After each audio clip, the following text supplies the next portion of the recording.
మీద చెయ్యి వేసి బొట్టు పెట్టినా, తాళి బొట్టు మెడను కట్టి బొట్టు పెట్టినా, తల మీద చెయ్యి వేసి బొట్టు పెట్టినా, తాళి బొట్టు మెడను కట్టి బొట్టు పెట్టినా, సన్ని కళ్ళు తొక్కినా సప్త పదులు మెట్టినా, సన్ని కళ్ళు తొక్కినా సప్త పదులు మెట్టినా, మనసు మనసు కలపడమే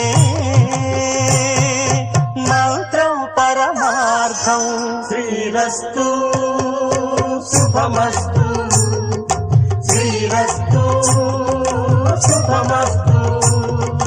శ్రీకారం చుట్టుకుంది పెళ్లి పుస్తకం, ఇక ఆకారం దాచుతుంది కొత్త జీవితం.